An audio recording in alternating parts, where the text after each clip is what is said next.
C'était la première fois qu'il ressentait une telle gêne. Lorsque la jeune fille s'assit en face de lui, il ne put s'empêcher de la regarder furtivement du coin de l'œil. Mais l'instant d'après, la jeune fille prit le chocolat que l'homme avait posé sur la table, et se mit à le manger sans façon. L'homme fut aussitôt stupéfait. Elle n'avait même pas daigné lui demander son avis. Alors, pour affirmer ses droits de propriété, il prit également un morceau et le porta à sa bouche. Cependant, voyant cela, la jeune fille esquissa un sourire au coin des lèvres, et cassa tranquillement un autre morceau, qu'elle remit une fois de plus dans sa bouche. L'homme, ne voulant pas être en reste, tira le chocolat vers lui et en cassa un autre morceau. Instantanément, une atmosphère étrange se répandit entre eux. À cet instant, Jacques ressentit un léger trouble. Il ne put s'empêcher de dessiner le visage de la jeune fille sur le papier. Cependant, avant que le dessin ne soit achevé, le train arriva en gare. Même après le départ de la jeune fille, il demeurait encore sous le charme de cette rencontre merveilleuse. Pourtant, à l'approche de sa descente, il découvrit par hasard que son propre chocolat de la même marque se trouvait intact dans sa poche.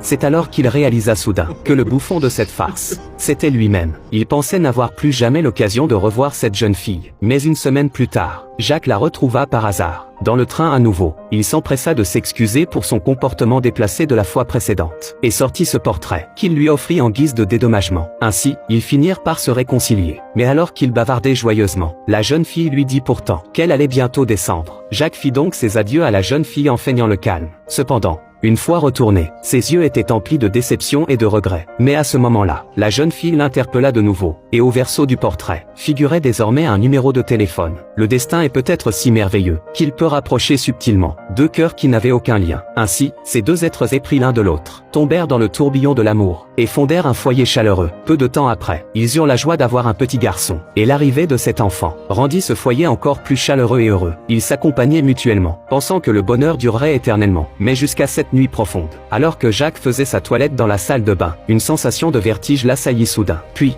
perdant tout contrôle, il s'effondra dans la salle de bain, et quand il reprit connaissance, sa femme dormait encore profondément. Alors, pour ne pas l'inquiéter, il referma doucement la porte de la salle de bain. Après l'examen du médecin, il apprit que Jacques avait malheureusement contracté une maladie incurable, et qu'il ne lui restait plus beaucoup de temps. De retour à la maison, sa femme aidait leur enfant avec ses devoirs, en regardant le visage doux et beau de sa femme, et l'apparence sage et adorable de l'enfant. Cette scène était si chaleureuse et belle. Mais le cœur de Jacques commençait à devenir de plus en plus lourd. Il avait d'abord l'intention d'annoncer cette nouvelle à sa femme, mais il ne savait pas par où commencer. Il ne pouvait vraiment pas supporter que sa femme subisse un tel choc. Ainsi, après mûre réflexion, une décision majeure germa silencieusement dans son cœur. Le lendemain matin de bonne heure, il prit un petit bateau, et arriva sur une île peu peuplée, où le directeur l'attendait déjà depuis longtemps. Il prévoyait de cloner ici un Jacques identique, pour le remplacer auprès de sa femme et de son enfant. Quelques mois plus tard, le directeur l'emmena dans un sous-sol. Bien que son cœur fût préparé, quand le véritable clone apparut sous ses yeux, il fut néanmoins profondément bouleversé par cette vision. La couleur et la texture de sa peau étaient presque identiques aux siennes. Même le toucher de ses mains était parfaitement similaire. La seule différence était que le clone avait un grain de beauté noire sur la main. Mais en voyant cette scène, il ressentit soudain une inquiétude dans son cœur. Il avait encore du mal à accepter qu'il allait bientôt être remplacé par quelqu'un d'autre. Il téléphona donc à sa femme pour lui dire qu'il partirait en voyage d'affaires pendant quelque temps. Et pendant cette période, il devait accomplir la tâche de transfert de mémoire avec le clone. Tandis que Jacques fermait lentement les yeux, les souvenirs du passé se mirent à défiler dans son esprit. Et tout ce qu'il avait vécu serait parfaitement reproduit de cette manière dans un autre cerveau. Mais quand il se réveilla, il réalisa qu'il serait à jamais remplacé par quelqu'un d'autre. Même sa femme et son fils bien-aimé ne lui appartenaient plus en propre. Et avec la fin de la tâche de transfert de mémoire, le clone s'éveilla enfin complètement. Il commença à exister véritablement dans ce monde, portant en lui tous les souvenirs de Jacques. Ensuite, pour tester davantage le clone, le médecin décida de faire passer un appel téléphonique entre le clone et sa femme, tandis que Jacques n'avait qu'à observer le résultat. Avant que l'appel ne soit passé, le clone semblait encore anxieux, mais dès que la communication fut établie, le visage de sa femme fit instantanément retomber sa tension. Bien que ce fût leur première rencontre, c'était pourtant la personne la plus chère de ses souvenirs profonds. Il bavarda gaiement avec sa femme, parlant des petites choses de la vie. Le clone ne laissa transparaître aucune faille, mais plus ils riaient ensemble, plus le cœur de Jacques était rongé par la douleur. Il allait devenir le passé, tandis que le clone allait le remplacer, et s'intégrer dans sa propre vie. Avant de de commencer. Jacques voulut rentrer chez lui pour faire ses derniers adieux à sa femme. Mais le destin lui joua un tour cruel. Juste en approchant de sa maison, la maladie fit une nouvelle crise. Après un étourdissement, Jacques s'effondra lourdement au sol une fois de plus. Son corps se mit à convulser sans arrêt. Peu après, la surveillance invisible perdit le signal. Ils ne purent s'empêcher de s'inquiéter pour Jacques. Heureusement, quelques instants plus tard, Jacques reprit connaissance, craignant d'être découvert par sa femme. Il supporta la douleur et remonta dans la voiture. La maladie torturait impitoyablement le corps de Jacques, comme si elle creusait entre lui et ses proches un fossé infranchissable. Ainsi, il dut quitter cette maison qu'il chérissait tant. Cependant,